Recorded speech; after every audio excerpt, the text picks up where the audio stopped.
Breaking news. Gaza అంటే ఇప్పుడు కేవలం అదొక ప్రాంతం కాదు, పూర్తిగా ఒక శవాల దిబ్బలుగా మారిపోయింది, ఒక శ్మశానంలో మారిపోయింది. ఎంతటి మారణ హోమం అంటే మీరు అర్థం చేసుకోండి. 2023 నుంచి ఈ రోజు వరకు కొన్ని వేల మంది, 75,000 మంది సుమారుగా చనిపోయారు అక్కడ బికాజ్ ఆఫ్ అటాక్స్. ఇజ్రాయెల్ చేస్తున్న అటాక్స్ నేపథ్యంలో 75,000 మంది అక్కడ చనిపోయారు. ఎక్కడ చూసినా శవాల గుట్టలే కనబడుతున్నాయి. శ్మశానాన్ని తలపిస్తోంది గాజా దేశం మొత్తం. ఇట్స్ చిన్న స్ట్రిప్పర్ అంతే. మీరు వరల్డ్ మ్యాప్ ఉంటే గాజా స్ట్రిప్ అని కొట్టండి, అది ఒక చిన్న స్ట్రిప్ అంతే. ఇక్కడ ఏంటి మరి ఈ స్ట్రిప్ దగ్గర అంటే ఇజ్రాయెల్ అండ్ పలిస్తీనీ వేరుపాటువాదం మీకు తెలిసిందే. అయితే పలిస్తీనా వేరుపాటువాదంలో నుంచి ఒక చిన్న పొలిటికల్ అండ్ మిలిటెంట్ వింగ్ పుట్టుకొచ్చింది హమాస్. ఈ హమాస్ గాజా ప్రాంతాన్ని స్వాధీనపరుచుకుంది 2007లో. అప్పటి నుంచి అవకాశం దొరికినప్పుడల్లా ఆ హమాస్ మిలిటెంట్ గ్రూప్ నుంచి ఇజ్రాయెల్ పైన అటాక్ జరుగుతోంది. ఆ గాజా స్ట్రిప్కి అండ్ ఇజ్రాయెల్ ఆ బార్డర్ షేరింగ్ నేషన్స్గా ఉన్నాయి కాబట్టి అక్కడ ఆ బార్డర్కి సమీపంగా ఉన్నటువంటి ప్రాంత ప్రజల్ని భయపెట్టించి ఏదో రకమైన ఆందోళనలు, నిరసనలతోనే అక్కడి నుంచి పంపేజ్ చేస్తున్నారంట. అంటే ఇజ్రాయెల్ దేశం ఏం భయపడిందంటే రాను వీళ్ళంతా మా దేశంలోకి చొరబడి విస్తరిస్తున్నారని చెప్పి భయపడిపోయి గాజాపై అటాక్ చేయడం మొదలుపెట్టింది. 2023 నుంచి అటాక్ జరుగుతోంది. 2017 ఆ సమయం నుంచి అక్టోబర్ 7 నుంచి 2026 మే 28 వరకు ఇజ్రాయెల్ దాడిలో, అంటే ఆల్మోస్ట్ ఆల్ ఒక 13 సంవత్సరాల ఈ దాడిలో కౌంట్లోకి వచ్చినటువంటి ఆ స్టాటిస్టికల్ నెంబర్స్ మీకు చూపిస్తున్నాను. 72,819 72,819 మంది అధికారికంగా ప్రభుత్వం గుర్తించిన మరణాలు. ఇక 172,894 మందికి సీరియస్గా ఉంది. స్టిల్ దే ఆర్ ఆన్ ఏమంటారు హాస్పిటలైజేషన్ కానీ లేకపోతే ఇంట్లో బెడ్ పై కానీ, అంటే వాళ్ళంతగా ఒక్కసారి ఏ క్షణంలో చనిపోవచ్చు, అంతటి సీరియస్గా ఉన్నారు. ఇక 2025 అక్టోబర్ నుంచి ఇప్పటి వరకు 922 మంది చనిపోయారు. October to and it's not ఒక సంవత్సరం కూడా కావట్లేదు. ఇంకా October, November, December, January, February and March, April, May, almost ఒక 8 months ఈ గ్యాప్లో ఎంత 922 మంది చనిపోయారు. ఇక 2,786 మందికి గాయాలయ్యాయి. ఇంకా ఇప్పటికీ అక్కడ శిథిలాల కింద చాలా వందల మంది ఉన్నారు, కనీసం తీయలేకపోతున్నారు. అక్కడ ఎంతటి భయంకరమైన పరిస్థితి అంటే కనీసం సహాయక చర్యలు చేయడానికి కూడా ఎవరు లేరు. గాజాలో ఇప్పుడు ఎవరైతే ఉన్నటువంటి కొంతమంది జనం బిక్కుబిక్కుమంటూ గడుపుతున్నారు. 24/7 ఎప్పుడు చూసినా వాళ్ళ ప్రాంతం మొత్తం కూడా బాంబులతో మూత మోగాల్సిందే, మిసైల్స్తో దాడులు జరగాల్సిందే. గాజా స్ట్రిప్లో 70% భూభాగాన్ని ఇప్పుడు స్వాధీనం చేసుకోవాలని నెతన్యాహు పంతం నెగ్గించుకున్నారని చెప్పాలి. గాజాను పూర్తిగా తుడిచిపెట్టాలని సైన్యానికి నెతన్యాహు ఆదేశాలు జారీ చేశారు. నెతన్యాహు ఆదేశాలను అటు ట్రంప్ పై హమాస్ సీరియస్గా ఉంది. సో ఖండించట్లేదు ట్రంప్, అంటే ట్రంప్ దాన్ని పట్టించుకోవడం లేదు. ఇంత దాడి జరుగుతున్నా ఏమాత్రం దగ్గరికి రాకుండా వదిలేస్తున్నారని చెప్పి హమాస్ కూడా చాలా భయంకరంగా ఇటు ట్రంప్ పైన సీరియస్గా ఉంది. ఇందుకే హమాస్ అంటే ఏంటి? పలిస్తీనా వేరుపాటువాదంలో నుంచి పుట్టుకొచ్చిందే ఈ హమాస్. హమాస్ అంటే పలిస్తీనా దేశాన్ని మొత్తం రిప్రజెంట్ చేసేది ఏం కాదు, మాకు ప్రత్యేక దేశం కావాలని చెప్పి వాళ్ళు పుట్టుకొచ్చిన ఒక మిలిటెంట్ గ్రూప్, ఒక పొలిటికల్ వింగ్. సో వాళ్ళ దగ్గర ఆర్మీ ఉంది, వాళ్ళ దగ్గర వెపన్స్ ఉన్నాయి, వాళ్ళ దగ్గర పవర్ ఉంది. పవర్ ఇన్ ద సెన్స్ వాళ్ళ దగ్గర కూడా తిప్పుకోవడానికి కొన్ని సామర్థ్యం ఉంది. But not up to the Israel దగ్గర టెక్నాలజీ మాదిరిగా హమాస్ దగ్గర ఏం లేదు. కానీ ఏదో రకంగా వాళ్ళ వ్యక్తిత్వాన్ని చాటుకోవడం కోసం వాళ్ళు ఉన్నటువంటి విషయాన్ని పరిగణలోకి తీసుకోవాలనే రకంగా దాడులు చేస్తూనే ఉంటారు. సో మీకు ఒక చిన్న టైం లైన్ చెప్తాను. అక్టోబర్ 7, 2023 ఎగ్జాక్ట్గా ఒక 3 సంవత్సరాల క్రితం అనుకోండి. సో అప్పుడు ఏం జరిగింది? హమాస్ అటాక్ సౌతర్న్ ఇజ్రాయెల్ పైన హమాస్ అటాక్ చేసింది. Israel towns, military bases, musical ఫెస్టివల్స్ని టార్గెట్ చేసి అటాక్ చేసింది హమాస్. ఇజ్రాయెల్ దానికి ప్రతీకారంగా భాగంగా గాజా పైన భయంకరమైనటువంటి మిసైళ్లతో వర్షం కురిపించింది. ఆ రోజు మొదలైంది ఇక భయంకరమైనటువంటి యుద్ధం. అది అక్టోబర్ నుంచి నవంబర్ వరకు కొనసాగింది. 2023లో ఇజ్రాయెల్ ఏం చేసింది? గాజా మీద సీజ్ వేసింది. ఆ గాజా ప్రాంతంలోకి, గాజాలో ఉన్నటువంటి నార్థన్ పార్ట్కి ఎంట్రీ ఇచ్చింది. అక్కడ కూడా అనేక రకాలుగా సివిలియన్స్, హమాస్ పేరుతో ఉన్నటువంటి సివిలియన్స్ మొత్తాన్ని కూడా అంతమందించింది. కొన్ని వేల మందిని దొరికినట్టుగా చంపేసింది. కనీసం అక్కడ తినడానికి తిండిగు లేదు. మీకు కొన్ని విజువల్స్ బహుశా ఒకసారి ఇఫ్ యూ హ్యావ్ మీ చేతిలో స్మార్ట్ ఫోన్ కనుక ఆన్ ది స్పాట్లో ఉంటే ట్విట్టర్ ఓపెన్ చేసి గాజా అని టైప్ చేయండి ట్విట్టర్లో. ఒక్కసారి ఆ దృశ్యాలు చూడండి. చిన్న పిల్లలకి స్కూల్స్ లేవు, ఒంటి మీద బట్టలు ఉండవు, తినడానికి తిండి ఉండదు, మట్టి బుక్కుతున్నారు నిజంగా.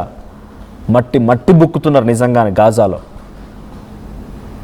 గాజాలో చాలా భయంకరమైన పరిస్థితి. అయితే అక్కడి నుంచి నవంబర్ 2023 రోజు సీజ్ ఫైర్ జరిగింది, టెంపరరీ సీజ్ ఫైర్. ఏమని? Israel hostages and Palestinian prisoners exchanged.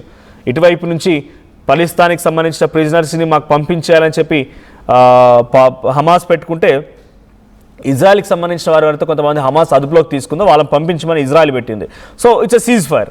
ఆ తర్వాత 2024లో మళ్ళీ యుద్ధం మొదలైంది, చాలా భయంకరమైన యుద్ధం. ఈసారి ఖాన్ యూనిస్ అండ్ రఫా ఈ ప్రాంతాలపైన అటాక్ చేయడం మొదలుపెట్టింది గాజా స్ట్రిప్ పైన ఇజ్రాయెల్.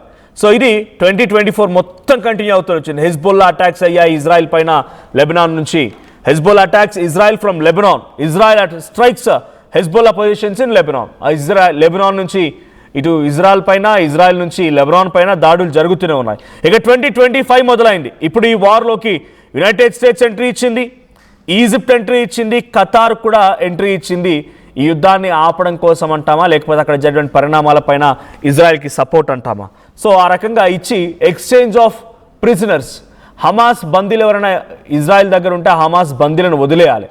హమాస్ దగ్గర ఎవరైనా ఇజ్రాయెల్కి సంబంధించిన హోస్టేజెస్ ఆర్మీ మిలిటరీ ఉంటే హమాస్ వారిని వదిలేయాలి. ఈ ఎక్స్చేంజ్ జరిగింది. ఆ తర్వాత మార్చ్ 2025 నుంచి మే 2025 వరకు, ఎగ్జాక్ట్గా ఏడాది క్రితం సీజ్ ఫైర్ మొత్తం కంప్లీట్గా కొలాప్స్ అయిపోయింది. మళ్ళీ యుద్ధం మొదలైంది. జనవరిలో కాస్త కొంత సీజ్ ఫైర్ కనిపించినా మళ్ళీ యుద్ధం మొదలైంది మార్చిలో. భయంకరమైనటువంటి దాడి. ఆ దాడి తర్వాతనే మార్చి నుంచి మే 2025 గత ఏడాదిలోనే భయంకరమైన మరణాలు. అక్కడి పిల్లలు, చిన్న పిల్లలు తిండి లేక మట్టి బుక్కిన దృశ్యాలు కూడా అనేకంగా కనిపించాయి. నిజంగా మీరు వింటుంది నిజమే, మట్టి బుక్కారు. రోడ్లపైన చెట్లకు ఉన్న ఆకులు, అల్లంలు కూడా తినడం మొదలుపెట్టారు. తిండి లేదు, భయంకరమైనటువంటి దాడి. ఏది లేదు, ట్రాన్స్పోర్టేషన్ లేదు. ఒకవేళ అక్కడ అనారోగ్య బారిన పడిపోతే అక్కడిక్కడ చచ్చిపోవాల్సింది తప్ప వేరే ఆప్షన్ కూడా లేదు. అటువంటి భయానకమైన పరిస్థితులు గాజాలో ఉండేవి. సో కరెంట్ సిచ్యువేషన్ ఏంటంటే, మళ్ళీ Benjamin Netanyahu the president of Israel, prime minister of Israel, ఆయన ఏం చెప్తున్నారు? Israel took the control of about 60% of Gaza. 60% పైగా గాజాని మేము ఆక్రమించేసుకున్నాం. ఇక హమాస్ లేదు, ఎవరు లేరు. పాలిస్తానీ వేరుపాటువాదం కూడా లేదు. ఎవడైతే ఈ మిలిటెంట్ గ్రూప్ హమాస్ పేరుతో ఇంకా బయట ప్రివేల్ అవుతున్నారో వాళ్ళందరినీ కూడా చంపేస్తామని ఇటు నెతన్యాహు వార్నింగ్ ఇస్తున్నారు. సో ఇది ఇంకా కొనసాగుతూనే ఉంది. హౌతీల మూవ్మెంట్ ఉంది, హెజ్బొల్లాస్ వచ్చారు దీంట్లోకి, ఇరాక్, సిరియా కూడా వచ్చింది. యునైటెడ్ స్టేట్స్ అన్ని కూడా ఇజ్రాయెల్ మిలిటరీకి సపోర్ట్గా ఉన్నాయి. సో దీంట్లో మీడియేటర్గా ఉంది Qatar, Egypt, United states, United nations చాలామంది ఇక్కడ ఉన్నారు. ఒకసారి మీకు చివరిగా ఆ కౌంట్ చూపిస్తాను, స్టాటిస్టికల్ డేటా. 72,816 మంది సుమారుగా. ఒకసారి పీస్ అప్లై చేయండి. ఆ స్టాటిస్టికల్ డేటా ప్రకారంగా చూడండి ఎంతమంది చనిపోయారనేది. It's biggest count ever. ఒక యుద్ధం జరిగినప్పుడు ఈ జనరేషన్లో, ఈ 21st జనరేషన్లో ఎన్ని మరణాలు అంటే ఎవరు ఊహించని స్థాయిలో మరణాలు. 72,000 పైచిలకు మరణాలు. 24,000 మందికి, 124,000 మందికి పూర్తిగా నిరాశ్రయులైపోవడాలు. ఇది ఇంకా చాలా భయంకరంగా ఉంది. 72,219 మంది చనిపోతే 172,000 మందికి పైచిలకు వారంతా కూడా సీరియస్గా ఉన్నారు. 922 since the October to ceasefire Palestinian have been killed. 922 మంది చనిపోయారు. ఇక 2,786 మంది పాలిస్తానీస్ హ్యావ్ బిన్ ఇంజూర్డ్.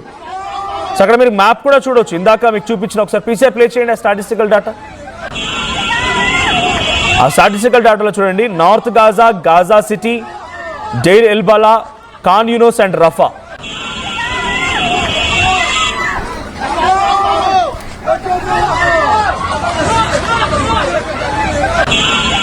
ఆ స్టాటిస్టికల్ డేటా మీకు చూపిస్తాను నేను. ఒకసారి పిక్చర్ ఆ మ్యాప్ ప్లే చేయండి. ఆ డేటాలో మీరు గమనిస్తే మరణాలతో పాటుగా అక్కడ మ్యాప్ కూడా ఉంది. ఒకసారి ఫుల్గా ప్లే చేయండి. దాంట్లో north Gaza, Gaza city, Deir el Balah, Khan Younis and Rafah ఈ ప్రాంతాలు. ఇందాక నేను మీకు చెప్పాను, ఖాన్ యూనిస్ అండ్ రఫా పైన 2024లో పూర్తిగా ఆ పార్ట్ మొత్తాన్ని కూడా స్వాధీనపరుచుకుంది ఇజ్రాయెల్.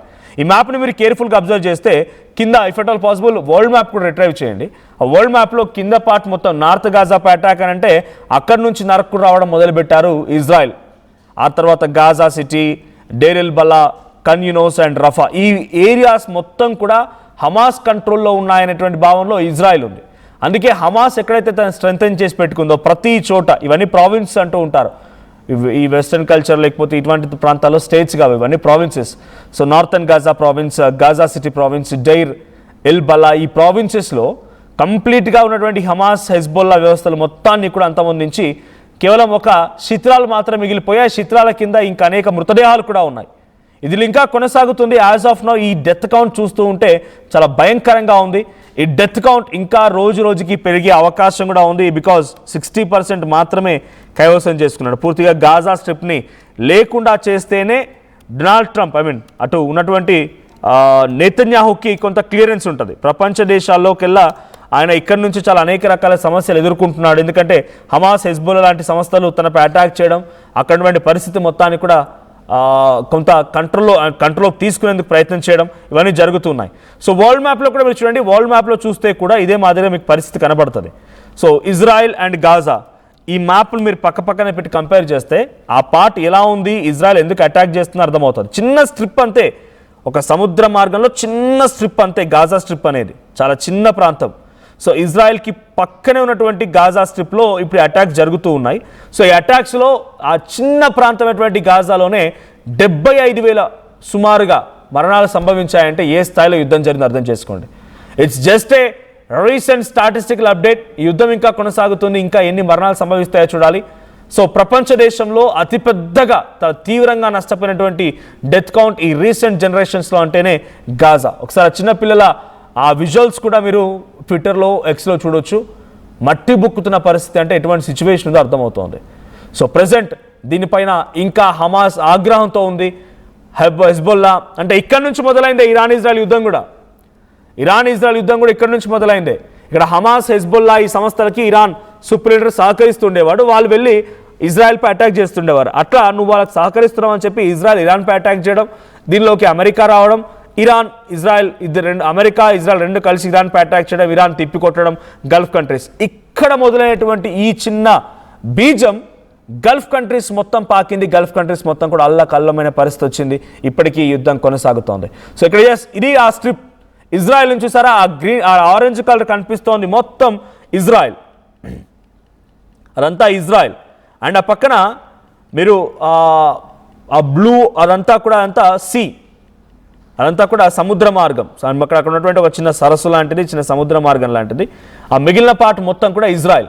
సో బ్లాక్ కలర్లో కనిపిస్తోందే గాజా. సో ఇప్పుడు ఈ గాజాకి ఇజ్రాయెల్కి సంబంధించినటువంటి లెబనాన్ కానీ లేకుంటే పలిస్తీనా వేరుపాటువాదం చూసారు కదా, ఆ పలిస్తీనా వేరుపాటువాదులు అంతా కూడా వచ్చి గాజాలో ఉండి ఉద్యమాలు చేస్తున్నారు. సో ఈ ఉద్యమం కాస్త ఇప్పుడు మాకు కొంత ప్రమాదంగా మారుతుంది కాబట్టే వాళ్ళు అటాక్ చేసి ఇంత భయంకరంగా వాళ్ళు చాలా డేంజరస్గా మారుతున్నారని చెప్పి ఇజ్రాయెల్ గాజాపై అటాక్ చేస్తూ హమాస్ మొత్తాన్ని కూడా పూర్తిగా తుడిచిపెట్టే ప్రయత్నం చేసింది. సో ఇప్పటివరకు జరిగిన మరణాలకు సంబంధించి స్టాటిస్టికల్ డేటా ఇది. ఇరాన్ ఇజ్రాయెల్ యుద్ధం మొదలైంది కూడా ఇక్కడ. సో మరి ఇది ఇరాన్ ఇజ్రాయెల్ యుద్ధం ఆగుతోంది, కానీ యుద్ధం మాత్రం ఆగడం లేదు, ఇంకా మరణాలు సంభవిస్తూనే ఉన్నాయి. చూద్దాం మరి ఇంకా రాను రోజు ఎటువంటి పరిస్థితులు ఉంటాయి, దీనిపై ఎటువంటి హ్యుమానిటేరియన్ గ్రౌండ్స్లో వరల్డ్ మొత్తం చూస్తుంది అనేది.